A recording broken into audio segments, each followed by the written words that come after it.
22 জায়গায়। বিশ্বনবী কয় একটা, ওমরে ফারুক বলে আর একটা। আল্লাহ বলে, বিশ্বনবী আপনার পক্ষে আমি আয়াত নাজিল করতে পারলাম না, আমি ওমরের পক্ষে নাজিল করে দিলাম। এক বাবা এসে বললেন, ওমরে ফারুক আমার ছেলে কথা শোনে বেয়াদব। ওমরে ফারুক ছেলেরা ডাকলেন, বাবা তুমি তোমার আব্বাজানের কথা শোনো না, এটা তো কবিরা গুনাহ। ছেলে বলে, ওমরে ফারুক সব দায়িত্ব আল্লাহ ছেলে মেয়েদেরকে দিয়েছে। ওমরে ফারুক বললেন, অবশ্যই দায়িত্ব দিয়েছে। তাহলে বলেন আমার বাবার দায়িত্ব কি? উনি বললেন, প্রাইমারিলি প্রথমত 3 দায়িত্ব। আইয়ান তাকিয়া উম্মা, পৃথিবীর প্রতিটি বাবার উচিত ছেলেদের মেয়েদের জন্য ভালো মায়ের ব্যবস্থা করা। 2 নম্বরে আইয়ুহসিনা ইসমা, সুন্দর তার একটা নাম রেখে দেয়া। 3 নাম্বার ইউআল্লিমাহুল কিতাব, তার আল্লাহর কিতাব শিক্ষা দেওয়া। এবার ছেলেকে আমার আব্বা 3টার একটাও করে নাই। এবার ওমরে ফারুক রেগে গেলেন, বাবার কাঁধে ধরলেন, বললেন তুই ছেলের জন্য বিচার নিয়ে আসলি, তোর 3টা দায়িত্বের একটাও তুই পালন করিস নাই। ছেলে বলে, আমিরুল মুমিনিন আমার মা নর্তকী, আমার মা মাজুসি, আমার মায়ের মধ্যে কোনো আদব কাদব নাই, সুন্দরী দেখে আমার মা রে বাবা বিয়ে করছে, আমার মায়ের কাছ থেকে জীবনে কিছু শিখি নাই। 2 নাম্বার সাম্মানি খানফাসা, আমার বাবা আমার নাম রেখেছে চামচিকা। কি নাম রাখছে? এটার নাম হইলো একটা, এরকম উল্টাপাল্টা নাম আছে না? নাই না, এগুলো রাখবেন না। আব্দুল্লাহ রাখবেন, আব্দুর রহমান রাখবেন। আর একটা কি বলছি আজকে? হুজাইফা রেখে দিয়েন, পারবেন? ওয়ালাম ইউআল্লিমনি হারফাম মিন কিতাবিল্লাহ আমিরুল মুমিনিন। শুধু তাই না, আল্লাহর কোরআনের একটা অক্ষর আমার বাবা কোনোদিন আমারে শিক্ষা দেয় নাই। ওমর ফারুক রেগে গেলেন, এবার বাপের কান্দে দইরা মারতে শুরু করলেন। তুই পোলার নামে বিচার নিয়ে আইছিস, তোরে মার দিমু আগে। এরকম নেতার দরকার আছে না নাই?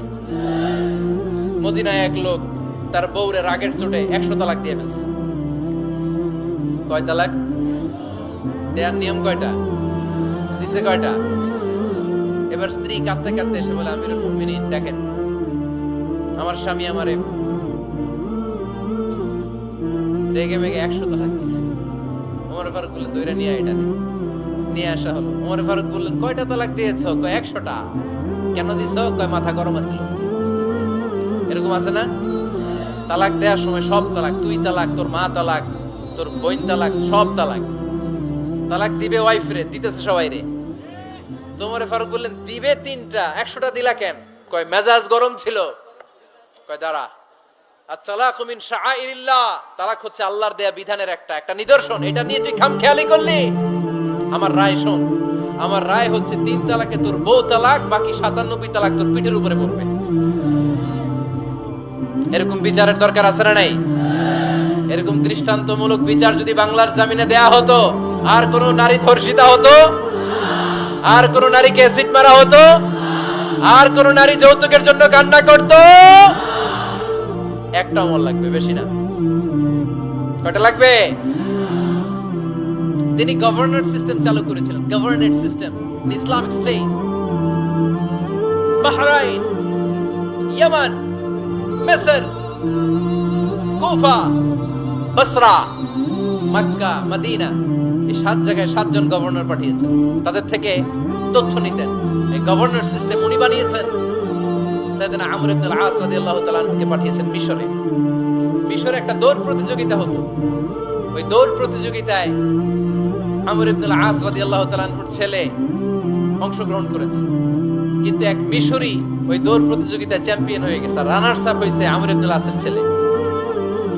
এবার মিশরি ফার্স্ট আর গভর্নরের ছেলে সেকেন্ড। রাগের চোটে আমর ইবনে আল-আসের ছেলে ওই মিশরির মাথার মধ্যে কয়েকটা বাড়ি মেরেছে। মিশরি বলে, আমার মাল্লা কেন? তুমি খেলায় পারো না, আমারে মাল্লা কেন? কয়, আনা ইবনুল আকরামিন, আমি গভর্নরের পোলা, আমি যা বলবো এটাই হবে, আমার উপরে কথা নাই। মিশরি ওইখানে আর ঝগড়া বাঁধায় নাই, মনে দুঃখ নিয়ে মদিনায় চলে আসলেন। এসে বললেন, আমিরুল মুমিনিন, আপনি আমর ইবনে আল-আস রাদিয়াল্লাহু তাআলা আনহুকে মিশরের গভর্নর বানিয়ে পাঠিয়েছেন। একটা প্রতিযোগিতায় আমি চ্যাম্পিয়ন হয়েছি, ওনার ছেলে হয়েছে রানার আপ। কেন সে চ্যাম্পিয়ন হতে পারে নাই? এই কারণে আমার মাথায় লাঠি দিয়ে 3টা বাড়ি মেরেছে। বিচারটা দিছে কার দরবারে? কথা বুঝেন নাই বোধহয়? ওমর ফারুকের দরবারে। ওমর ফারুক বললেন, তাই আগামী বছরের অমুক তারিখ আমি সব গভর্নরদেরকে ডেকে হিসাব নিতে, ওই দিন তুই থাকবি, পারবি না? মিশরে বলে, পারবো মানে অবশ্যই পারবো। ওই দিন 7 রাজ্য থেকে 7 গভর্নর হাজির, গভর্নরদের ছেলেরাও হাজির, মিশরীয় হাজির।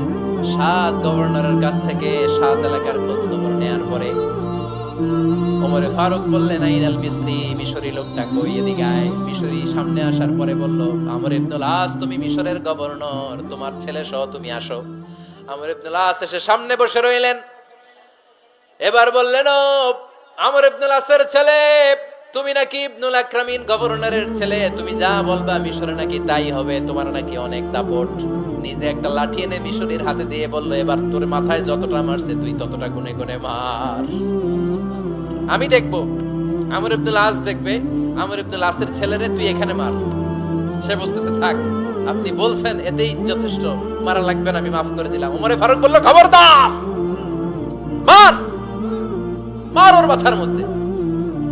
মিশরী ওমরে ফারুকের ধমক শুনে ভয়ে ভয়ে 3টা বাড়ি মারল। এই বাড়ি মারা দেখেও ওমরে ফারুকের হৃদয় ঠান্ডা হয় নাই। লজ্জায় আমর ইবনুল আস, বয়স হয়ে গিয়েছে, সাহাবা, মাথা তখন টাক, মাথায় চুল নাই, লজ্জায় মাথাটা হেট হয়ে মাথাটা নিচু করে রেখেছে। এবার রাগের চোটে ওমরে ফারুক বললেন, এবার আমর ইবনুল আসের টাক মাথার মধ্যে একটা মার, মার। কেন ছেলেকে শিক্ষা দিতে পারে নাই?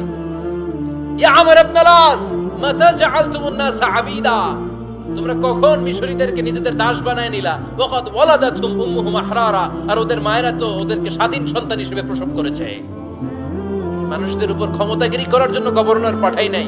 খবরদার, জনগণ, তাদেরকে দেখভাল করার জন্য তোমাদেরকে পাঠানো হয়েছে, তাদের উপর কোনো অত্যাচার করার জন্য নয়। চিল্লায় বলেন ঠিক কিনা? এরকম নেতা কয়টা লাগবে? কয়টা? ওই নেতার নাম কি? ওমর। হা হুয়া ইয়াতি ওমর। 22 জায়গায় বিশ্বনবী কয় একটা, ওমরে ফারুক বলে আরেকটা। আল্লাহ বলে, বিশ্বনবী, আপনার পক্ষে আমি আয়াত নাজিল করতে পারলাম না, আমি ওমরের পক্ষে নাজিল করে দিলাম। বিশ্বনবী বলতেন, ইন্না লিকুল্লি উম্মাতিন মুহাদ্দাস, সব উম্মতের মধ্যে, সব নবীদের উম্মতের মধ্য থেকে একজন করে আল্লাহ তাকে মুহাদ্দিস বানাতো। মুহাদ্দিস না, মুহাদ্দাস।